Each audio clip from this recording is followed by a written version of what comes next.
Salam Skapsa Bisa, santun menuju prestasi dalam kompetensi. Oke pelajar Skapsa, pada mata pelajaran Administrasi Infrastruktur Jaringan kelas 12 semester 5, hari ini kita akan membahas tentang pengenalan proxy server.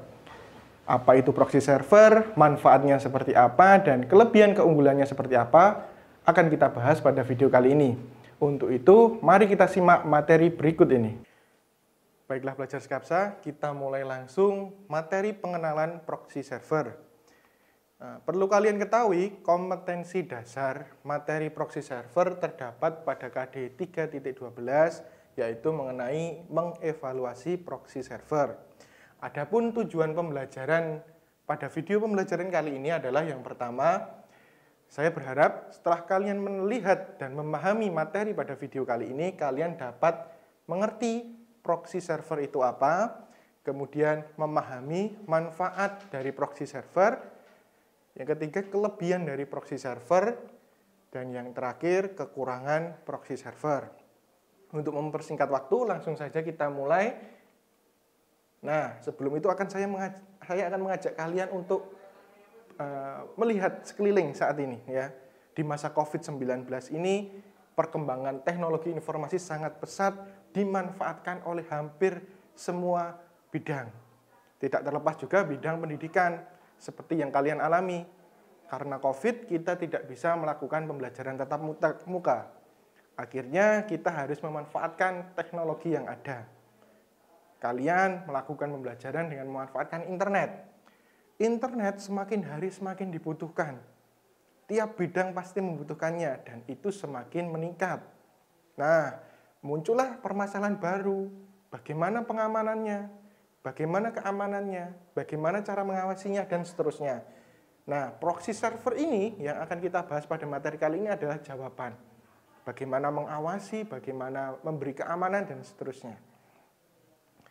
Jadi yang pertama, saya akan membahas terlebih dahulu mengenai konsep dari proxy server. Apa itu proxy server? Proxy server merupakan sistem komputer atau perangkat komputer yang berada di antara klien dan server yang saling terhubung. Seperti saya bilang tadi, tujuan dari proxy server ini adalah untuk mengawasi atau melakukan pengamanan data atau lalu lintas data. Masihkah kalian ingat apa itu gateway? Ya. Gateway adalah gerbang atau pintu yang menghubungkan suatu server dengan klien atau sebaliknya. Proxy server bekerja hampir sama seperti itu. Jadi, data yang dikirimkan dari klien menuju ke server ataupun sebaliknya harus terlebih dahulu melewati sebuah gateway yang pada kali ini kita sebut sebagai proxy server. Nah, untuk memudahkan kalian memahami bagaimana kinerja dari proxy server, silahkan disimak gambar berikut ini.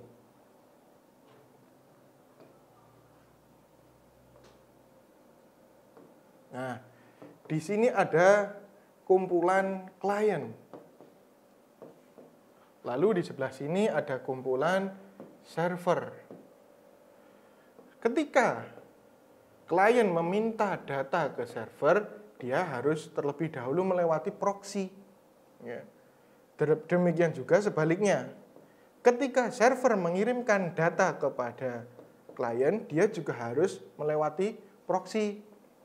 Secara tidak langsung nanti, ya, ketika klien meminta request data, meminta data ke server, itu akan diambil alih terlebih dahulu oleh proxy. Jadi seakan-akan yang meminta data ke server adalah proxy. Tujuannya untuk apa? Tujuannya akan saya sebutkan pada slide berikutnya. Sama demikian halnya juga ketika server akan mengirimkan data ke klien. Proxy seakan-akan akan berubah menjadi sebuah server. Ya. Oke. Nah, sekarang untuk memudahkan kalian lebih memahami lagi apa itu proxy server, saya akan mencontohkan sebuah analogi atau perumpamaan. Ya. Saya umpamakan di sini ada seorang siswa meminjam buku di perpustakaan. Nah, setelah sampai di perpustakaan, ternyata siswa tidak boleh mengambil buku sendiri di rak buku. Ya. Siswa tidak boleh mengambil sendiri buku di rak. Nah, untuk itu siswa meminta tolong kepada seorang petugas perpustakaan untuk mengambilkan buku yang diminta.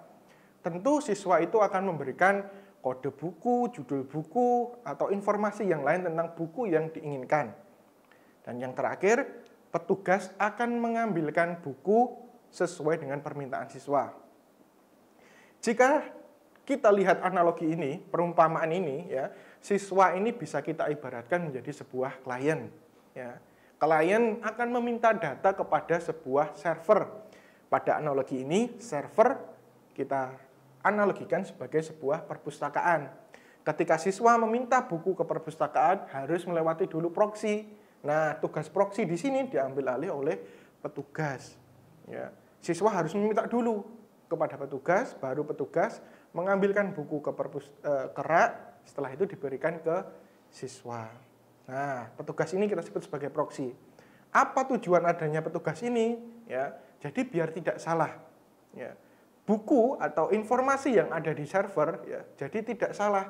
Ini untuk siswa, untuk klien, ya, atau untuk guru, atau untuk masyarakat. Semua nanti akan dipilah-pilah oleh seorang petugas, di mana petugas tersebut kita analogikan sebagai sebuah proxy server. Nah, sebelum saya melanjutkan pembahasan materi yang lain, saya akan menjelaskan tugas yang harus kalian kerjakan dan kirimkan di Google Classroom kalian masing-masing. Yang pertama, kalian saya minta untuk menjelaskan cara kerja dari proxy server. Saya rasa dengan melihat gambar tadi dan mendengarkan penjelasan saya, menjawab nomor 1 akan sangat mudah.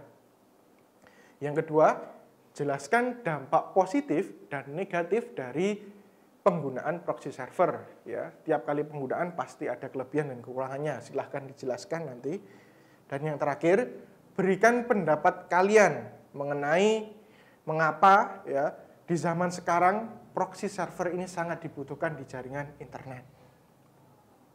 Ya, silahkan nanti tugasnya dikerjakan lalu dikirimkan ke Google Classroom kalian masing-masing. Berikutnya kita bahas topik bahasan kedua mengenai manfaat dari proxy server. Manfaat yang pertama, meningkatkan kinerja jaringan. Ya. Jadi di proxy server kita mengenal adanya proses caching. Pasti kalian sering mendengar ini, ya, caching, cookie, ya.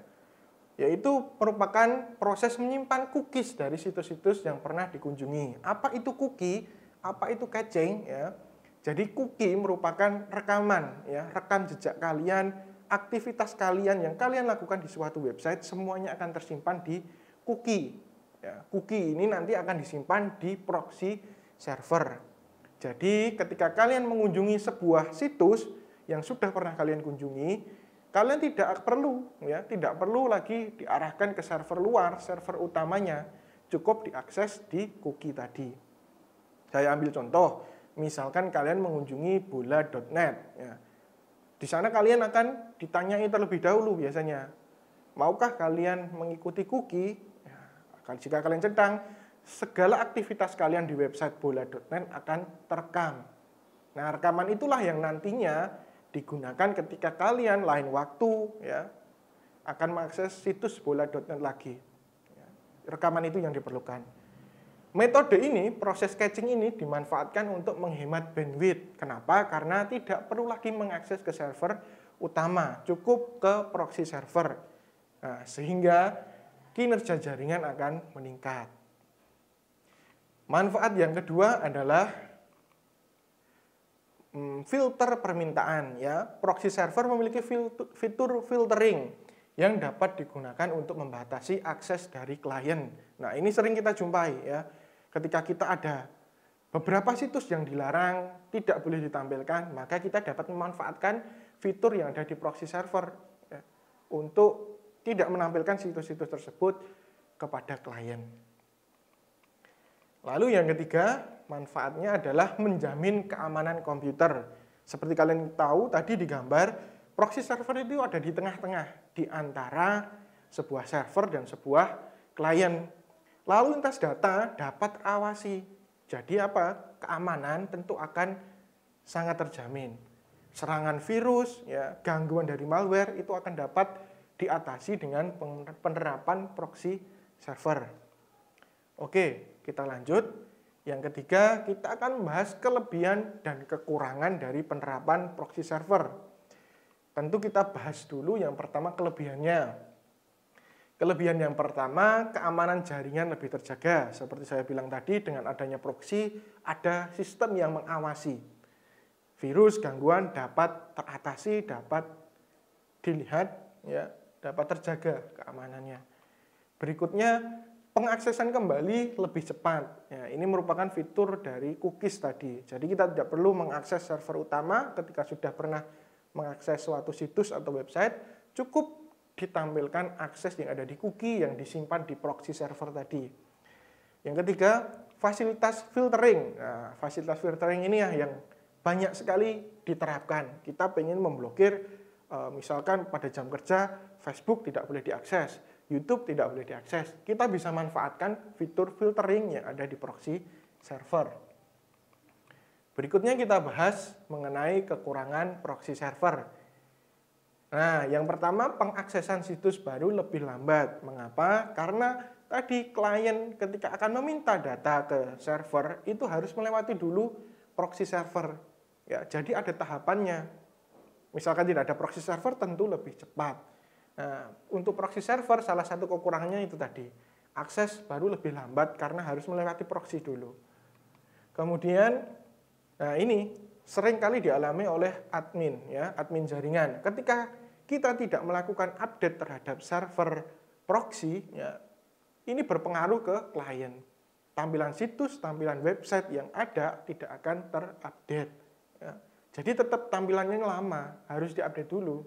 Kenapa? Karena ya tadi ada data yang tersimpan di cookies. Nah, ini yang sering kita temui juga, kesalahan pemblokiran situs.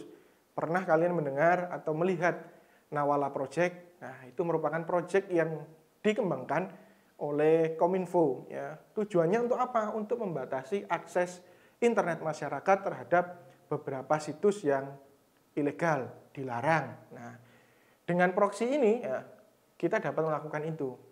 Tapi efeknya apa? Beberapa situs yang sebenarnya tidak berbahaya, tidak mengganggu, akhirnya juga ikut. Ini pasti sering kalian temui ya. Contoh, kalian ingin membaca komik. Nah, komik-komik itu tidak apa-apa sebenarnya komik, tapi sebenarnya itu salah karena komik yang disebarluaskan di internet itu masih berupa versi bacaan. Oke, seperti itu untuk pembahasan video kali ini. Terima kasih atas perhatiannya. Baiklah pelajar Skapsa, demikian materi hari ini mengenai pengenalan proxy server. Saya yakin jika kalian hanya melihat video kali ini, tentu kalian kurang memahami apa materi hari ini. Untuk itu saya sarankan kepada kalian, silahkan membaca dari buku maupun materi-materi yang ada di internet tentang proxy server. Untuk pengumpulan tugas bisa dikirimkan melalui Google Classroom. Jangan lupa like dan komen untuk mendukung program ini. Klik subscribe dan tekan tombol lonceng supaya tidak ketinggalan informasi terbaru tentang Skapsa Studio Official.